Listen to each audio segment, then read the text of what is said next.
Yuk kita dengarkan cerita Keong Emas, cerita anak dari Jawa Timur. Dahulu kala, hiduplah seorang pemuda bernama Galoran.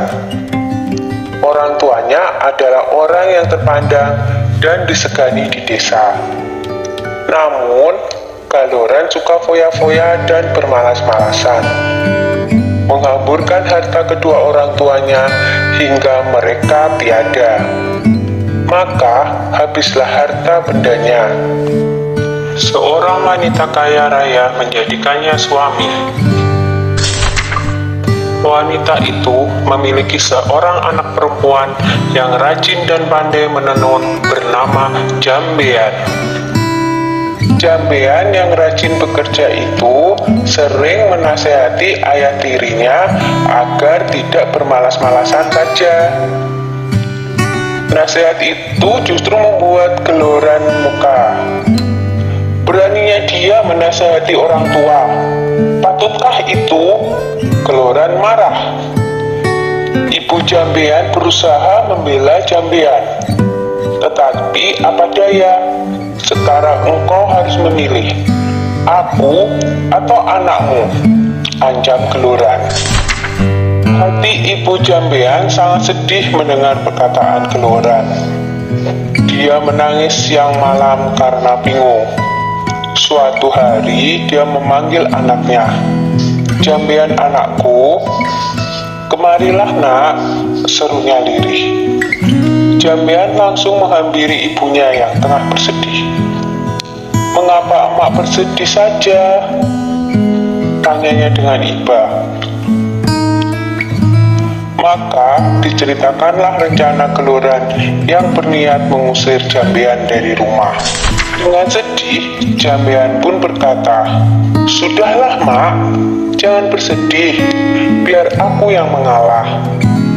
Yang benar nanti akhirnya akan bahagia mak," kata Jambean meyakinkan ibunya. "Aku akan pergi melewati jalan ke Bandungan." Dengan sesak tangis sang ibu mengangguk. Di malam yang gelap dan hujan lebat itu, Jambean pergi meninggalkan rumah. Tak berapa lama kemudian, ibu Jambean yang tak kuasa menahan kesedihannya berusaha mencari, tapi tak bisa menemukannya. Ibu Jambean tak bisa menemukan anaknya karena secara ajaib Jambean telah berubah menjadi seekor siput, atau dalam bahasa Jawa, keong. Di desa Dadapan hiduplah dua bersaudara bernama Nyai Sambega dan Nyai Sembagil. Mereka hidup miskin dan bekerja mengumpulkan kayu bakar dan daun talas. Suatu hari, keduanya pergi ke bendungan untuk mencari daun talas. Tiba-tiba mereka terpana melihat keong berwarna keemasan di atas batu. "Alangkah indahnya keong ini," seru Nyai Sambega. "Lihatlah, kulitnya indah berwarna keemasan. Aku ingin memeliharanya," katanya lagi. "Iya, sangat indah. Kita bawa pulang saja dia," saut Nyai Sembadil. Maka dipungutnyalah keong tersebut untuk dibawa pulang. Mereka meletakkannya di dalam tempayan tanah liat di dapur rumah. Semenjak itu, kehidupan mereka berubah. Terutama setiap pulang dari bekerja, di dapur selalu tersedia lauk dan rumah berubah menjadi rapi dan bersih. Nyai Sambega dan Nyai Sembadil merasa heran dengan keadaan itu. Mereka berencana untuk mencari tahu siapakah yang melakukan semua itu. Suatu hari, seperti biasa, mereka berangkat kerja. Tetapi sebenarnya mereka hanya berpura-pura pergi.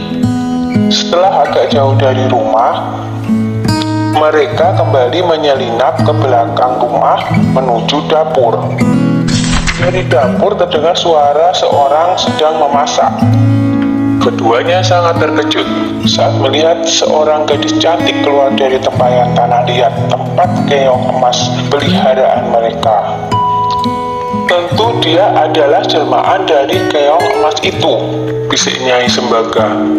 Ayo kita tangkap sebelum dia berubah lagi menjadi seekor keong emas, bisik Nyai Sembagil.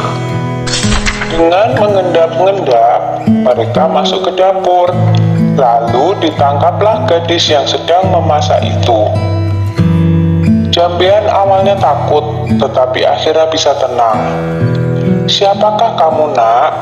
desak Nyai Sambika penasaran. "Apakah kamu bidadari?" tanyanya lagi. "Bukan, saya manusia biasa. Saya diusir oleh ayah tiri saya, sehingga saya menjelma menjadi keong," saut Jambean tertunduk. Keduanya terharu mendengar cerita Jambean, apalagi melihat ketekunan gadis itu dalam bekerja dan kebaikan hatinya. Akhirnya, keong emas diangkat sebagai anak. Sejak itu, keong emas membantu kedua nyai itu dengan menenun. Tenunannya sangat indah dan bagus, sehingga terkenal sampai ke seluruh negeri. Karena hasil tenunannya itu juga, kedua nyai tersebut menjadi bertambah makmur. Tenunan Jambean yang indah itu terkenal sampai ke ibu kota kerajaan. Sang raja muda sangat tertarik dengan tenunan buatan Jambean, hingga raja memutuskan untuk melihat sendiri proses pembuatannya dan pergi meninggalkan kerajaan dengan menyamar sebagai saudagar kain. Akhirnya, tahulah raja perihal keong emas itu. Raja tak hanya terpikat dengan keindahan tenunannya, tetapi juga terpesona dengan kecantikan Jambean. Raja memerintahkan kedua nyai untuk membawa Jambean ke istana dan hendak meminangnya menjadi permaisuri. Betapa senang hati mereka, karena ketekunan dan ketabahannya, Jambean dan kedua ibu angkatnya kini hidup bahagia di istana raja. Sudah dulu ya cerita keong emasnya. Sampai jumpa.